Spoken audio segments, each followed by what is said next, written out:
dalam Konfusianisme, Buddhisme Tiongkok dan etika Taois. Bakti atau biasa disebut dengan xiao adalah kebajikan untuk menghormati orang tua, sesepuh dan leluhur. Kesalehan berbakti adalah inti dari etika peran Konfusianisme. Kesalehan dianggap sebagai kebajikan utama dalam budaya Tionghoa dan Asia Timur lainnya. Tiongkok memiliki keragaman budaya dan keyakinan, namun kebiasaan berbakti telah menjadi hal yang umum bagi hampir semua dari mereka. Rasa hormat terhadap keluarga sebagai satu elemen yang umum bagi hampir semua orang Tionghoa.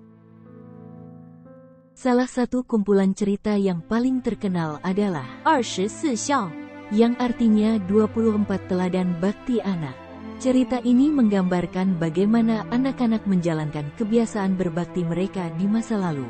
Dalam video kali ini GST Tube mempersembahkan cerita dari 24 teladan bakti anak tersebut.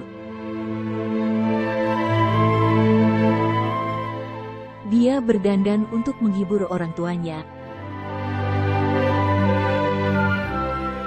Lao Laizi adalah seorang pertapa yang tinggal di negara bagian Chu.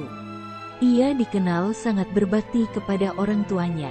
Bahkan di usia paruh baya, ia masih berdandan dengan pakaian berwarna cerah, bermain dengan mainan, dan bersikap kekanak-kanakan untuk menghibur orang tuanya dan membuat mereka bahagia. Dia menjual dirinya untuk pemakaman ayahnya. Dongyong kehilangan ibunya di usia muda sehingga dia tinggal bersama ayahnya yang juga meninggal tidak lama kemudian. Karena dia tidak mampu memberikan pemakaman yang layak, Dong menjual dirinya sebagai budak kepada orang kaya untuk membayar pemakaman ayahnya. Suatu hari, dia bertemu dengan seorang wanita tunawisma dan menikahinya. Dia membantunya menenun 300 gulungan sutra dalam sebulan. Dong menjual sutra itu dan menggunakan uang itu untuk membeli kebebasannya. Dalam perjalanan pulang, wanita itu mengungkapkan bahwa dia sebenarnya adalah putri Kaisar Langit dan dikirim ke bumi untuk membantu Dong mendapatkan kembali kebebasannya. Dia kemudian kembali ke surga karena tugasnya selesai. Nama kota Xiaogan di Hubei berasal dari kisah Dongyong ini. Dia mengubur putranya untuk ibunya. Guoju tinggal bersama ibu, istri, dan putranya. Ia dikenal sangat berbakti kepada ibunya. Namun, keluarganya miskin dan Guo menjadi khawatir ketika menyadari persediaan makanan keluarganya tidak mampu memberi makan 4 orang. Setelah berdiskusi dengan istrinya, mereka membuat keputusan yang menyakitkan untuk mengubur putra mereka hidup-hidup, sehingga satu mulut mereka akan berkurang. Dia juga merasa bahwa dia dan istrinya dapat memiliki anak lagi, tetapi dia tidak dapat memiliki ibunya kembali jika dia kehilangannya. Saat Guo sedang menggali, dia menemukan setumpuk emas dan sebuah catatan yang mengatakan bahwa emas itu adalah hadiah baginya dari surga. Dengan emas itu, Guo bisa menafkahi seluruh keluarganya. Air mancur bergelembung dan ikan mas melompat keluar. Jiangxi dan istrinya sangat berbakti kepada ibunya. Mereka tinggal agak jauh dari sungai.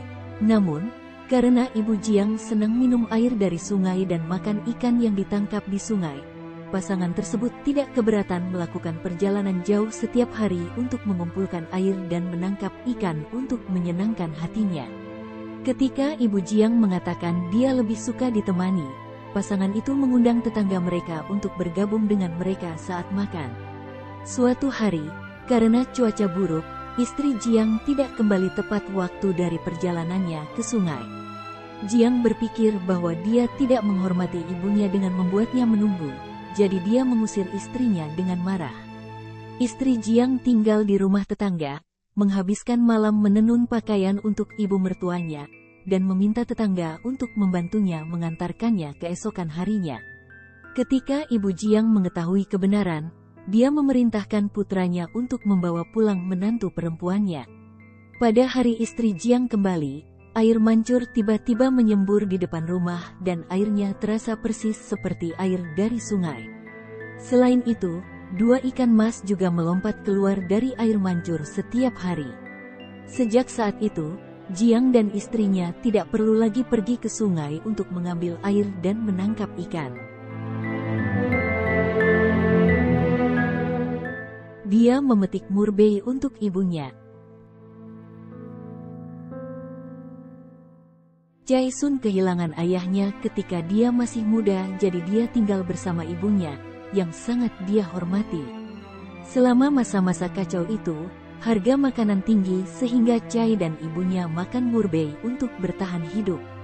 Suatu hari, saat Cai sedang mengumpulkan murbei, dia bertemu dengan pemberontak Cimei, yang bertanya mengapa dia memisahkan murbei hitam dan merah dan menempatkannya di keranjang yang berbeda. Cai menjawab bahwa yang hitam rasanya manis, jadi itu untuk ibunya, sedangkan yang merah rasanya asam, maka itu untuk dirinya sendiri.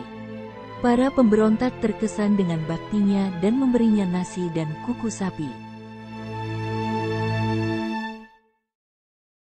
Dia mengukir sosok orang tuanya.